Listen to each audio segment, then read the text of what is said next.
Tiger Woods addressing the media in the Bahamas. He will not compete in the Hero World Challenge due to plantar fasciitis. Damon Ack alongside Jaime Diaz now and Eamon Lynch as well. He called his plantar fasciitis time. He's saying, listen, I can hit whatever shot you want. Yeah. I just can't walk. What did you make of his comments? That frustration of an old athlete who has the mental image of what he can do and knows how to do it better than ever he has, and yet can't do it, which is really difficult. And he's, handling it well, I think. But he was telling what he said about the injury, too, is, that the leg, he just doesn't have much left in it.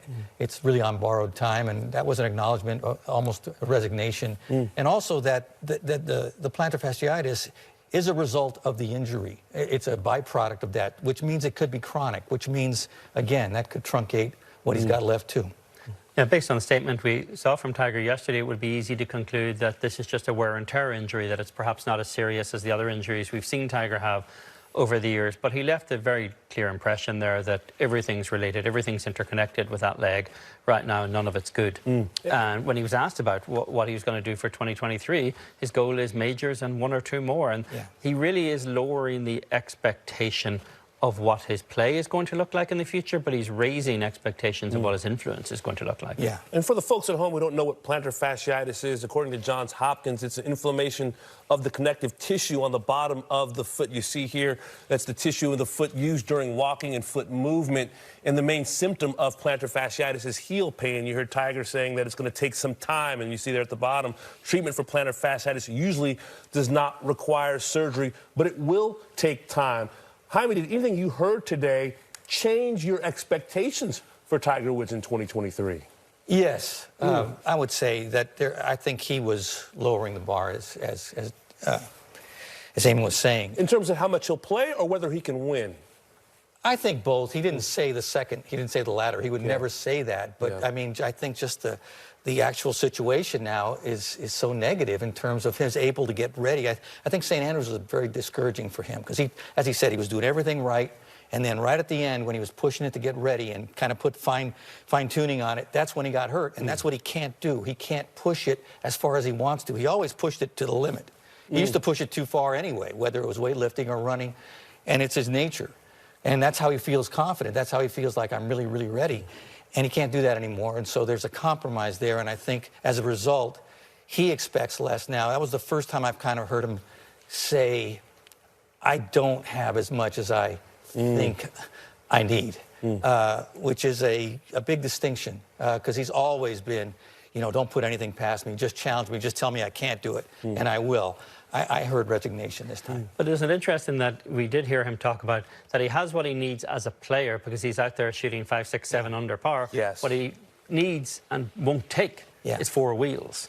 He's not going to get in a cart and ride around there. And he was explicitly asked, will you do that? And he talked about only doing it in what are essentially senior sanctioned events like the PNC Championship, playing with his son. He clearly has the game still, he believes, to compete. That's why he talked about the idea of catching lightning in a bottle.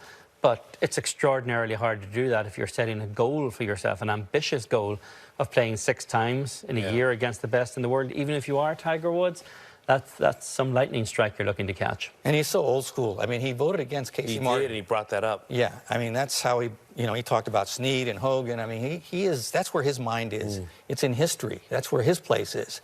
And actually, that's his best pitch, I think, his strongest pitch against LIV. Well, Tiger covered a lot of ground, including the battle between the PGA Tour and LIV Golf. Here's what he had to say earlier today. Do you think these organizations can coexist? Right now, as it is, not right now. Not with their leadership. Not with Greg there and his animosity towards the tour itself. I don't see that happening. As Rory said, and I said it as well, I think Greg's got to leave. And then we can eventually, hopefully, have a stay between the 2 lawsuits and figure something out. But why would you change anything if you got a lawsuit against you? Now, they sued us first. How about that? I mean, opportunity with both sides. If Greg Norman leaves, Greg has to go. Direct quote from Rory McIlroy. Yeah, I mean, that's doubling down. And, it all depends on how the Saudis view Greg. Has he been useful to them, getting eyes on LIV and getting attention, or has he become someone who negotiates in such a way that's contrary to their to their way of doing things that he has to go to. But Tiger seems to put it in terms of it's just an impasse. There's just too much emotion, too much anger, can't get past it, which is really, you know, that's some serious anger. Old history, old wounds. I mean, yeah, but Greg I mean, Norman's been smarting for a fight for 30 years. To bring that to the negotiation table is just counterproductive, and maybe that's Greg's fatal flaw. I think also interesting, you know, the litigation's got to be dropped. You can't negotiate if everything you're using on the negotiating table could be brought into court again. Right. Yeah, Greg took more gut punches in that 30 minutes than he did at the 96 Masters. It's interesting to hear Tiger and make the same point in a way that Rory McIlroy did. This idea of throwing it out there of a compromise or what a future looks like. Greg Norman isn't the problem here. His ineptitude is not the problem with LIV Golf. It's what LIV Golf's purpose is, which is to sports wash in behalf of the Saudi government. That doesn't change regardless of who the CEO of LIV is. So what a compromise looks like down the road in terms of some kind of détente between these warring sides, I'm kind of confused why guys are so determined to have a negotiation, because only one tour is struggling here. It's not the DP World Tour and it's not the PGA Tour. Why resuscitate LIV Golf? They have no traction. They are struggling to find a future. Why legitimize them by going down the compromise? It seems like Tiger and Rory are accepting the fact that the greater product of professional golf is hurt by this schism in the game. And I guess I'm a bit surprised as well that they see a way forward beyond Greg Norman. And I don't know if it's just because people are tired and weary. I mean, you know, the World Cup has questions about it as well. And sports washing is as old as the Olympics and World War II and Adolf Hitler. I mean, this is, you know, sports washing has been around for a long, long time. I just wondered if some of the players that we've talked about are maybe saying, you know what? I'm tired of having Brooks and DJ and Cameron Smith on the other side of the fence, and that the greater good of golf deserves something better. I wonder if that's what Tiger and Rory are thinking. I think sports washing has got its place as something that's really against LIV forever, certainly with corporate involvement. But I think the bigger issue with the players, certainly, it's trying to destroy the tour. He's trying to destroy the structure of golf at the highest level. The tour is the highest level of golf. Yes. PGA Tour, of course, the DP World Tour. To destroy that structure, then what do you got left? I mean, you got LIV in some kind of a limbo, because that's not anything like what Tiger was talking about going forward. All these records, all these things we care about, that's all gone if it's just LIV. So that's what he's fighting for in my mind more than anything. And to me, it's sort of intriguing that any decision on what happens in terms of litigation being dropped or settlements, that's for the board of the PGA Tour to decide rather than the players. Obviously, Tiger and Rory McIlroy are particularly influential in that. What you're seeing now is a desire to take out Greg Norman. The personal distaste that exists for Greg Norman, including among players that Greg Norman is paying at LIV Golf, who personally dislike him. But there's a very clear dislike of Greg Norman that exists among players who've remained on the PGA Tour, particularly.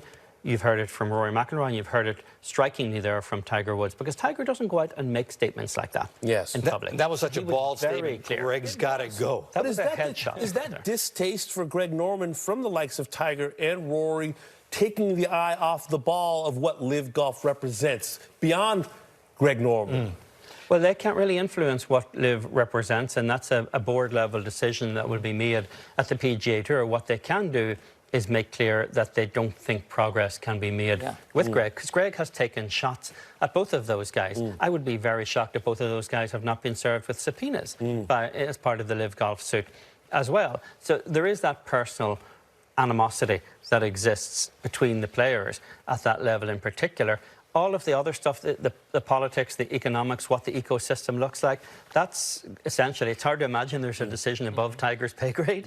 But that ultimately is. That's a board decision that would be made by others. Tiger also took a swing at the official World Golf ranking. I was surprised. Calling it a flawed system. I was surprised, you know, and I used the example with Tiger winning himself, 18 WGC events. I mean, he was criticizing that Dubai didn't get as many points.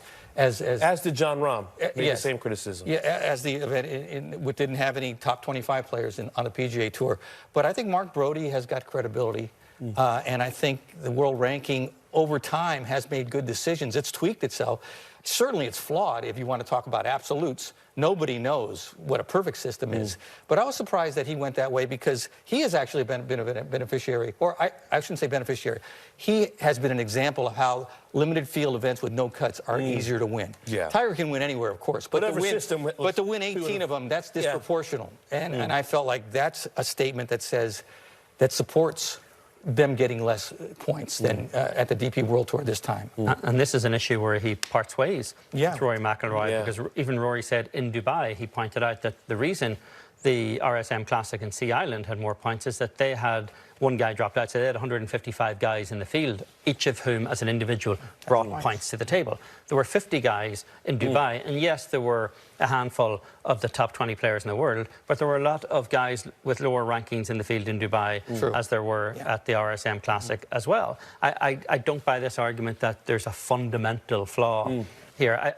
I don't think you can get a world ranking that's based on because a name shows up, that the tournament is inherently more credible. Look at Cam Smith, still one of the great players in the world. He got 10 ranking points for winning the Australia PGA last week because he was the only one of the top 25 in the world. There were only 3 of the top 50, only 8 of the top 100. That's not a field that has stature if you're talking about each individual player bringing points to the table. You need a quality field. Yeah, Tiger Woods not in the field this week, but clearly not afraid to throw his weight around as he did during that press conference